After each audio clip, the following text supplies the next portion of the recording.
Tenho 102 anos. E quero dizer algo logo no início que vai chatear algumas pessoas. Exercício e dieta não são o que me mantiveram aqui. Agora espera. Antes de fechar este vídeo e voltar para sua esteira e seu plano alimentar, deixa eu terminar. Porque não estou dizendo que essas coisas não importam, como comida de verdade. Caminho todos os dias. Te contei isso em outros vídeos e quis dizer cada palavra. O que estou dizendo é isto. Vi pessoas fazerem tudo certo. Dieta perfeita, exercício regular, os suplementos certos, os check-ups anuais, tudo. E ainda assim declinarem rapidamente depois dos 60. Ainda perderem sua clareza. Ainda acabarem dependentes. Ainda parecerem envelhecer 10 anos em 2.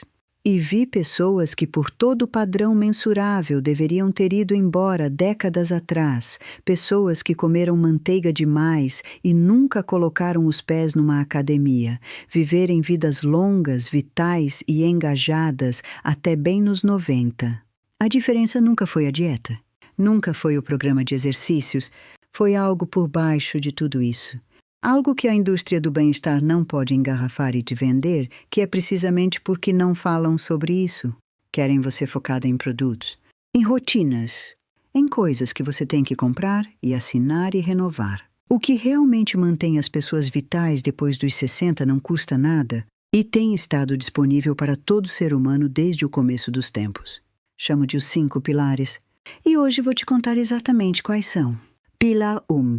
Uma razão que te tira da cama, que não tem nada a ver com você. Agora, esse é o que as pessoas mais resistem.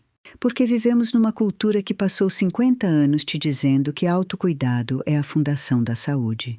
Que você precisa se priorizar, que suas necessidades vêm primeiro. E entendo de onde isso veio. Entendo. Há pessoas que deram e deram e deram até não terem mais nada e isso as quebrou. Não estou descartando isso. Mas aqui está o que um século observando pessoas envelhecerem me ensinou. As que declinam mais rápido depois dos 60 são quase sempre as que, pela primeira vez nas vidas, não têm nada que precisa delas. Os filhos cresceram, a carreira acabou, o cônjuge pode ter ido, e de repente não há puxão. Nenhuma reivindicação na sua manhã, nenhuma razão maior que seu próprio conforto ou desconforto. E o corpo, sem aquele puxão, começa a deixar ir. Não dramaticamente, silenciosamente. Um pouco menos de energia aqui, um pouco menos de clareza ali. Uma preferência crescente por ficar em vez de sair. E em poucos anos, o que parecia envelhecimento era, na verdade, algo mais próximo de uma rendição lenta e gentil. Minha sogra, a mãe do meu primeiro marido, que Deus a tenha, perdeu o marido aos 71. E em 8 meses tinha envelhecido mais que nos 15 anos anteriores. Não só de dor, de falta de propósito, de acordar toda manhã e não ter razão particular de que o dia precisasse dela. A filha finalmente pediu que assumisse o cuidado de 2 netos 3 tardes por semana. Em 6 meses, a mulher era uma pessoa diferente, mais afiada, mais ereta, mais interessada no que estava acontecendo no mundo. Aqueles netos precisavam dela, e seu corpo respondeu a ser necessária do jeito que uma planta responde à água. Aqui está a ciência, e vou ser rápida. Falta de propósito crônica eleva cortisol. Isso é só o químico de alarme de longo prazo do seu corpo, a coisa que deveria disparar quando há perigo e então voltar. Quando fica elevado porque seu sistema nervoso não tem nada significativo para se organizar em torno, silenciosamente destrói tecido. Perturba o sono. Acelera o tipo de envelhecimento celular que aparece primeiro no cérebro e então em todo lugar. O Senhor não nos projetou para estar em repouso. Nos projetou para ser úteis. Não úteis até os 65 e então prontos. Úteis até o dia que saímos. Isso não é um fardo. É o mecanismo pelo qual ficamos vivos em todo sentido da palavra. Encontre sua razão. Não precisa ser grandiosa. Uma horta que precisa de você. Um neto que liga. Um vizinho que está lutando. Uma habilidade que você pode ensinar a alguém mais jovem. Uma refeição que você pode levar para alguém que não tem ninguém para cozinhar. Encontre algo fora de você que sua presença neste mundo ativamente beneficia. E então apareça para isso todos os dias. Esse é o pilar 1. E todo o resto descansa em cima. Pilar 2. Sono que você protege como se fosse seu ativo mais valioso. Porque transformaram sono num problema de produtividade. Te disseram que pessoas bem-sucedidas dormem menos. Que se virar com 5 ou 6 horas era uma medalha de eficiência. Que sono era basicamente tempo de inatividade que seu eu ambicioso precisava minimizar. Toda pessoa que construiu uma carreira naquela filosofia está esgotada, cognitivamente comprometida ou morta. Não estou sendo dramática. Estou sendo precisa. Sono não é tempo de inatividade. Sono é quando seu corpo faz seu trabalho mais importante. E depois dos 60, a qualidade daquele trabalho determina se seu cérebro fica afiado ou começa a escorregar de maneiras que assustam sua família. Deixa eu te contar sobre autofagia. Essa é uma palavra que cientistas usam para o processo onde seu corpo identifica componentes celulares danificados e gastos e os limpa, como tirar o lixo biológico. Seu corpo faz isso mais agressivamente durante sono profundo. Durante os estágios mais profundos do sono, seu cérebro, em particular, roda um ciclo literal de limpeza, líquido cefalorraquidiano. O líquido que cerca seu cérebro pulsa através em ondas, lavando os produtos residuais metabólicos que se acumulam durante um dia de pensar. Um dos produtos residuais que limpa é a mesma proteína associada com doença de Alzheimer. Seu cérebro se limpa daquela proteína durante o sono, toda noite. Se você não está dormindo profundamente o suficiente, longo o suficiente, regularmente o suficiente, não limpa. Noite após noite, ano após ano, o resíduo se acumula. Isso não é teoria. É o que a pesquisa mostra. E me aterroriza que construímos uma cultura que celebrava a privação de sono, enquanto isso estava acontecendo com as pessoas. Dormi as mesmas horas, no mesmo padrão, por 100 anos. Vou para a cama quando escurece e acordo com a luz. Não porque sou rígida nisso, mas porque meu corpo conhece aquele ritmo e funciona melhor dentro dele. Nas horas antes da cama, sem comer pesado, sem discussões, sem conversas estimulantes. Sento, leio, oro, deixo o dia desacelerar do jeito que a água desacelera antes de se assentar. Se sono é uma luta para você, quero que se pergunte uma coisa antes de alcançar qualquer suplemento ou medicação. Estou indo para a cama preocupada? Porque preocupação é a grande ladra de sono para pessoas acima de 60. Não insônia exatamente, medo. Medo sobre dinheiro, sobre saúde, sobre o futuro, sobre pessoas que amam. E aqui está a única coisa que sei fazer com aquele medo. Dar um lugar para ir antes de tentar dormir. Escrever. Orar para fora. Conversar com alguém. A mente precisa entregar o peso antes de poder descansar. E se você tenta dormir enquanto ainda segura tudo, vai ficar acordada com isso até 3 da manhã e acordar exausta. Minha avó costumava dizer, não leva amanhã para a cama com você esta noite. Ela entendia algo sobre o que pesquisadores de sono ainda estão escrevendo artigos. Proteja seu sono. Arranje sua vida em torno dele. Não é luxo. É o cronograma de manutenção sem o qual seu corpo não pode funcionar. Pilar 3. Pelo menos um relacionamento onde você pode dizer exatamente o que pensa. Agora sei que isso soa como conselho para seu bem-estar emocional. E mas também e preciso que você ouça isso, conselho para sua saúde física. Porque depois dos 60, a linha entre essas duas coisas não é tão clara quanto fingimos que é. Te disseram que solidão era um problema social, um problema de sentimentos, algo para abordar com atividades e grupos e centros para idosos com bingo às terças. Bingo. Solidão é um estado biológico. Quando o corpo humano registra isolamento social sustentado, não só estar sozinho, mas a condição específica de não ter ninguém que realmente te conhece, responde com inflamação crônica. Inflamação, se você já me ouviu dizer isso antes, é só seu corpo pegando fogo lentamente de dentro. Inflamação crônica está conectada à doença cardíaca, declínio cognitivo, depressão, falha imunológica e envelhecimento acelerado em todo o sistema no corpo. A pesquisa sobre isso não é sutil. Solidão sustentada foi comparada a fumar 15 cigarros por dia em termos de seu efeito na mortalidade. 15 cigarros. Todo dia. Mas aqui está a coisa específica que quero dizer, porque é mais precisa que só fique conectada. Você precisa de pelo menos um relacionamento onde não performa, onde não diz o que é esperado ou apropriado ou socialmente confortável, onde pode dizer exatamente o que realmente pensa, o que realmente sente, o que realmente teme e ser ouvida sem julgamento. Tive isso com Clara por mais de 70 anos. Já te contei sobre Clara antes. Ela tem 94 e ainda afiada como o dia que conheci. Dissemos coisas uma à outra ao longo das décadas que não poderíamos dizer a ninguém mais. Sobre nossos casamentos, sobre nossos filhos, sobre nossa fé e nossa dúvida, sobre as partes do envelhecimento que são indignas e assustadoras e, às vezes, se você aborda certo, genuinamente engraçadas. Aquele relacionamento tem sido remédio, não metaforicamente, funcionalmente. Tem sido o lugar onde podia colocar o peso que carregava em todo lugar mais e só ser eu mesma sem gerenciar a reação de ninguém a mim. Depois dos 60, se você não tem isso, uma pessoa, só uma, com quem é completamente honesta, quero que faça isso seu projeto. Não um grupo, não uma atividade. Uma pessoa. Construa isso. Cuide. Proteja. Sim, Senhor. Um relacionamento honesto vale mais que uma dúzia de confortáveis. Pilar 4. Contato diário com algo que opera no cronograma da natureza, não no seu. Esse vai soar estranho. Fica comigo.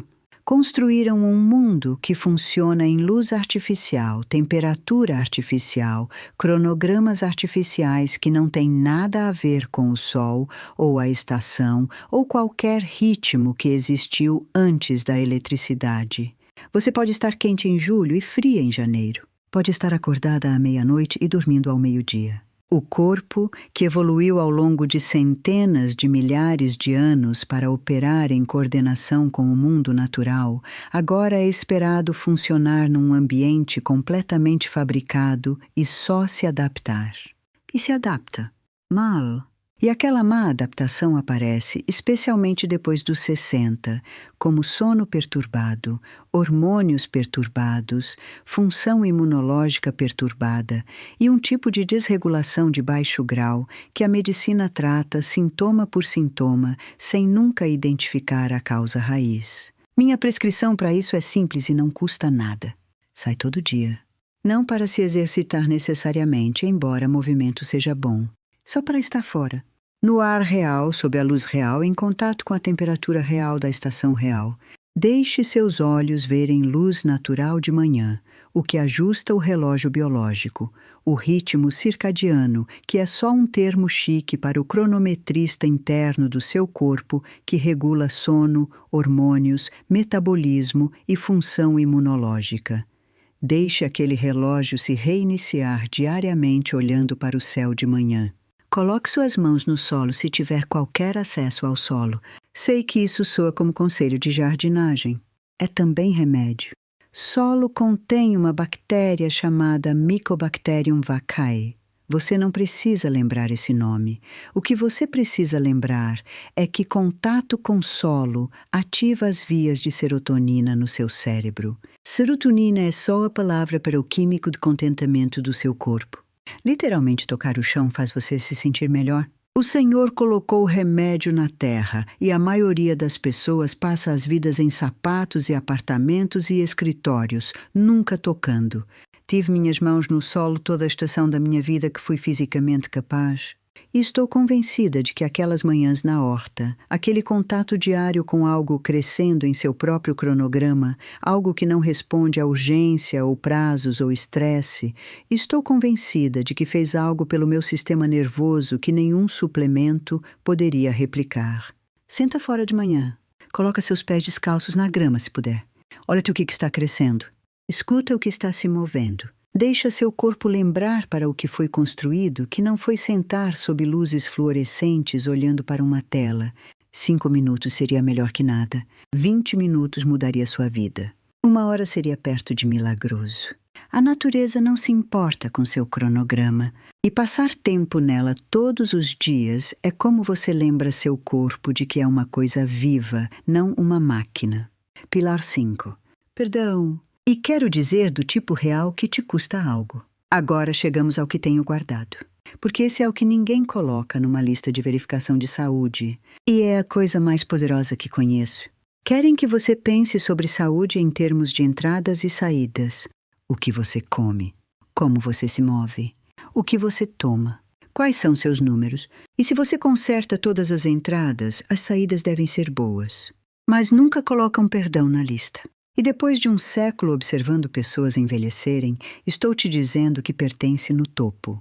Conheci pessoas que eram fisicamente fortes, nutricionalmente cuidadosas, socialmente conectadas, dormindo bem, que estavam sendo comidas vivas por algo que estavam carregando, uma ferida velha, uma pessoa que as prejudicou 20 anos atrás, um afastamento familiar que tinha calcificado em silêncio frio permanente. Uma amargura que tinham nutrido tanto que tinha se tornado parte da identidade. E vi aquela amargura envelhecê-las de maneiras que não tinham nada a ver com sua dieta ou seu programa de exercícios.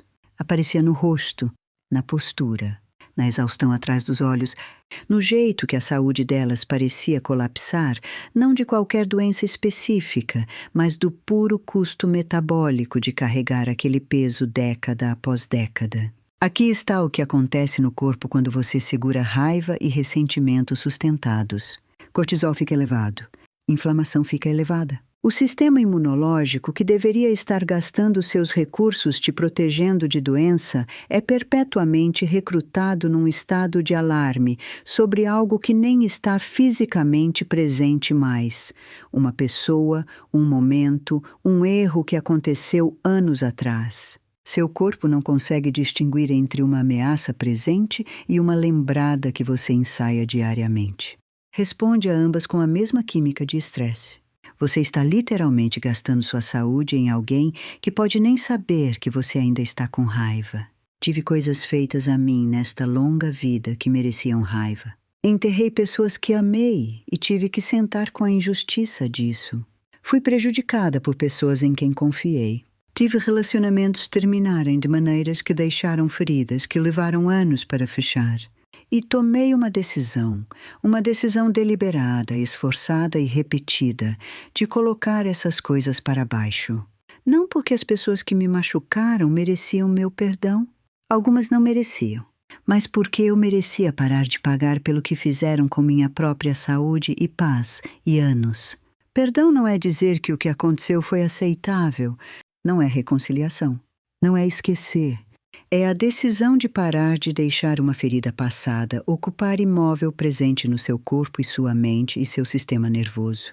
É, sem dúvida, a coisa mais difícil nesta lista e, sem dúvida, a mais transformadora. Meu terceiro marido e eu tivemos um desentendimento com um membro da família anos antes dele falecer. Foi um assunto sério e havia dor real de ambos os lados. Vi aquele afastamento pesar nele. Vi sentar nele como algo pesado e não digerido, quando finalmente, nos últimos anos da vida, fez o movimento em direção ao reparo, foi incompleto, imperfeito, o dano não se desfez completamente, mas vi algo fisicamente liberar nele que não tinha visto em anos. Ele dormiu melhor naqueles últimos meses do que tinha nos anos antes. Notei claramente. O corpo mantém registro do que carregamos e cobra juros na dívida todos os dias. Agora deixa eu juntar isso. 5 pilares. Uma razão para levantar. Sono apropriado. Um relacionamento honesto. Contato diário com a natureza. E perdão. Não uma dieta. Não um suplemento. Não uma assinatura de academia ou rastreador de fitness ou programa de bem-estar que custa R$1.000 por mês. Essas coisas. E quero te dizer porque acredito nelas tão completamente. Não porque li sobre elas em algum lugar. Porque as vivi. Vivi a alternativa também, nas estações difíceis, quando o propósito era mais difícil de encontrar e a amargura era mais fácil de segurar e sair, parecia esforço que não tinha. E sei, de dentro, do jeito que só sabe coisas que realmente experimentou, que meus piores anos de saúde corresponderam quase exatamente com os anos quando um ou mais desses pilares estava fraco. Não meus anos de dieta, não meus anos de exercício. Esses anos... O corpo não é uma máquina com entradas e saídas. É uma coisa viva com um espírito dentro. E depois dos 60, o espírito importa mais, não menos. O significado importa mais. As conexões importam mais. A paz importa mais. Vão te vender toda a intervenção física disponível. E algumas dessas intervenções têm valor. Mas se você constrói uma rotina física perfeita em cima de uma fundação, onde propósito está ausente e perdão é retido, e você nunca se deixa ser verdadeiramente conhecida por outra pessoa, ainda vai declinar. Só com números de colesterol melhores. Construa os pilares primeiro. Deixe todo o resto descansar em cima deles. É assim que 100 anos parecem de dentro. É o que sei. Agora, tenho uma carta para escrever para alguém que precisa ouvir de mim hoje, e a luz da tarde já está se movendo.